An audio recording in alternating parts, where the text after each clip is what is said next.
شايف الفيديو ده عشان دول اكتر 17 فيلم مصري هينزلوا الفترة اللي جاية.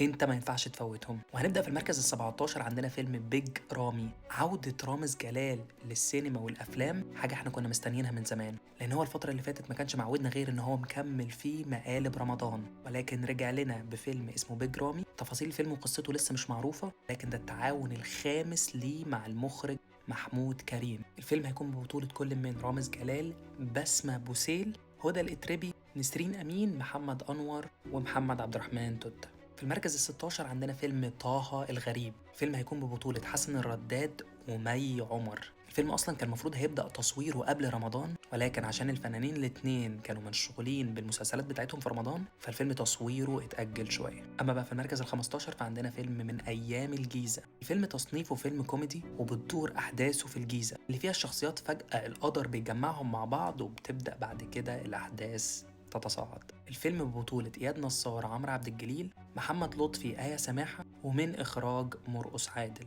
أما بقى في المركز ال 14 فعندنا مسلسل الجواهرجي. هو مسلسل برضه كوميدي، بتدور أحداثه حوالين محمد هنيدي اللي بيلعب شخصية جواهرجي اللي بتبدأ تحصل له مشاكل في حياته بسبب زوجته. فيلم من بطولة كل من محمد هنيدي، منى زكي، أحمد صلاح السعدني، لبلبة، ريم مصطفى، وطارق عماد، ومن إخراج إسلام خيري وتأليف عمر طاهر. أما بقى في المركز ال 12 فعندنا فيلم زوجة رجل مش مهم. ولسه مكملين في الأفلام الكوميدية. الفيلم ده بالذات عنده بوتنشال كبير جدا، لأن تخيل معايا هو ببطولة أكرم حسني وياسمين عبد العزيز. دويتو أنا شايفه غريب، بس شايفه هيبقى جميل جدا مع بعض. أما بقى في المركز ال 11 فعندنا فيلم إذمة.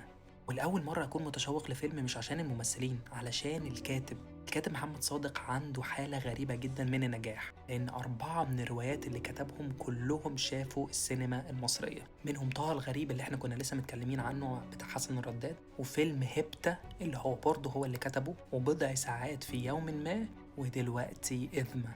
هيكون ببطولة أحمد داوود وأحمد داش. وأخيرا وصلنا للتوب 10، أكتر 10 أفلام هينزلوا السينما المصرية ما ينفعش تفوتوهم. في المركز العاشر